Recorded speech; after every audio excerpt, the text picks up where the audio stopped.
পানীদিহিং উৎসৱ গীত নৃত্য কবিতা চিত্ৰ প্ৰদৰ্শনী আৰু আলাপেৰে মুখৰিত হ'ব আহোমৰ দ্বিতীয় ৰাজধানী চৰগুৱা তথা বৰ্তমানৰ পানীদিহিং পক্ষী অভয়াৰণ্য 25 ডিচেম্বৰ বুধবাৰে।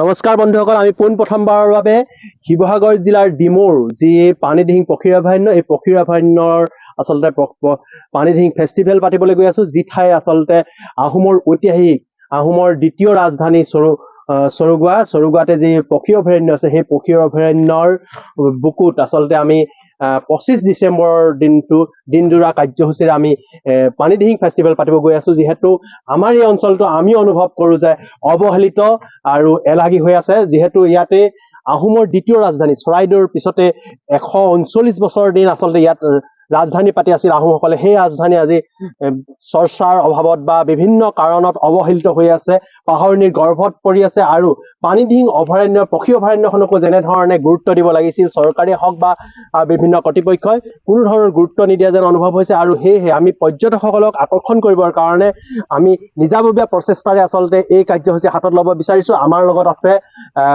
স্থানীয় যুৱক তথা উদ্যমী, যি বিশেষকে যি পৰ্যটন খণ্ডৰ লগত জড়িত গৌতম হীৰা আছে আৰু বহু কেইজন আছে। আমি প্ৰথমতে গৌতম হীৰাক চিনাই কৰি দিব লৈছো। আৰু গৌতম হীৰাই কি কয়, অনুষ্ঠানটো কেনেধৰণে কি হ'ব?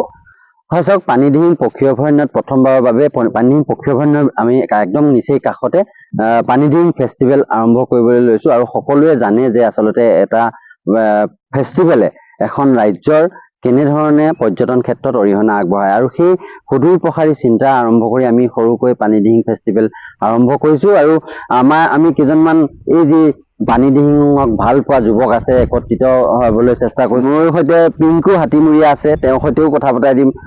আমি কেইজনমান আচলতে যুৱক, স্থানীয় যুৱক আৰু দুজনমান আমাৰ সৈতে জড়িত হৈ আছে। মই হিন্দুদাকো নিমন্ত্ৰণ কৰি আনিছো পানীদিহিঙত। তেখেত সাংস্কৃতিকভাৱে যথেষ্ট জড়িত হৈ থাকে আৰু পানীদিহিঙত আগৰ পৰাই মোৰ সৈতে বহুত কথা আলোচনা কৰি থাকে। গতিকে আমি পানীদিহিঙৰ এই নিৰিবিলি পৰিৱেশ মই আপোনাক এবাৰ কেমেৰা সহযোগীক দেখুৱাবলৈ অনুৰোধ জনাইছো। ইয়াতে প্ৰাকৃতিক পৰিৱেশেৰে ভৰপূৰ আহোমৰ দ্বিতীয় ৰাজধানী চৰগুৱাৰ সমীপৰ এই পানীদিহিং পক্ষী অভয়াৰণ্যত প্ৰথমবাৰৰ বাবে আমি পানীদিহিং ফেষ্টিভেল, ইয়াৰ পূৰ্বেও পানীদিহিং ফেষ্টিভেল হৈছে কিন্তু কণ্টিনিউ হোৱা নাছিল। আৰু আমি বদ্ধপৰিকৰ হৈছো যে এই ফেষ্টিভেল আমি কণ্টিনিউ কৰিম, আৰু যাৰ ফলত পানীদিহিঙলৈ পৰ্যটকৰ সংখ্যা বৃদ্ধি হ'ব। তাৰ লগতে আমি পানীদিহিঙৰ পক্ষীসমূহ, ইয়াৰ স্থানীয় লোকসকলক সচেতনতা আনিবৰ কাৰণে পানীদিহিঙৰ পক্ষীসমূহ চিনাক্ত কৰাৰ এটা ব্যৱস্থা ৰাখিছো।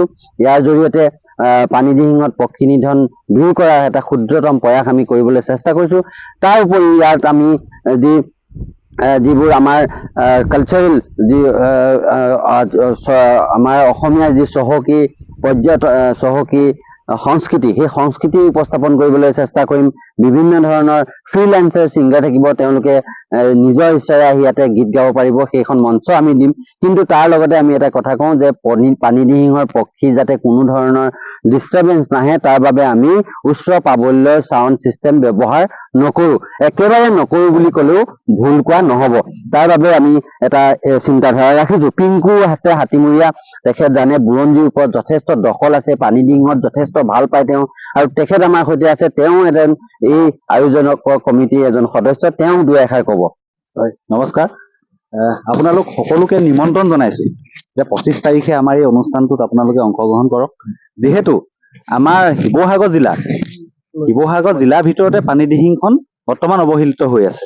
পানীদিহিঙত কি নাই আপোনালোকে যদি চাই, এতিয়া দক্ষিণ পূব এছিয়া, এতিয়া যিসকল চাইবেৰিয়াৰ পৰা যিসকল পক্ষী আহিছে, তাৰ পৰিৱেশে আমাৰ পানীদিহিঙৰ পৰিৱেশে এতিয়া সুকীয়া হৈছে। আপোনালোক আহক, এই দিনটোৰ অনুষ্ঠান উপভোগ কৰক। আৰু লগতে উপৰোক্ত বক্তা কেইজনে কৈছে যে আমি অৱহেলিত হৈ আছো, ইয়াক আমি বিশ্বৰ আগত আমি কেনেকে পানীদিহিঙক চিনাকি কৰাই দিব পাৰো, আমাৰ এটা সৰু প্ৰয়াস। আপোনালোকে সহযোগ কৰক আমাৰ লগত। হয়, আমাৰ লগত আৰু বহু সংখ্যক ব্যক্তি আছে আচলতে, যিসকল আজি এই স্থানত উপস্থিত নাই। তথাপিও আমি পৰৱৰ্তী সময়ত চিনাকি দিম। বিদ্যাসাগৰ চেতিয়াও আছে। আমি আচলতে পুনৰবাৰ ক'ব বিচাৰিছো যে আমি গীত নৃত্য কবিতা আৰু বিভিন্ন সাহিত্যৰে আমি আচলতে উক্ত এই যি 25 ডিচেম্বৰ দিনটোৱে পানীদিহিঙৰ বুকুত উদযাপন কৰিম। আহক আমি সকলোৱে আচলতে হাঁহি মাতি এটা দিন পাৰ কৰো নৱবৰ্ষৰ 2025ৰ যি নৱবৰ্ষৰ প্ৰাকখনত। আৰু ইয়াৰ পাছতে মই আগন্তুক নৱবৰ্ষৰ যাতে সকলোৱে সুখ সমৃদ্ধি আৰু শান্তিৰে অতিবাহিত হওক তাৰে কামনা কৰিম।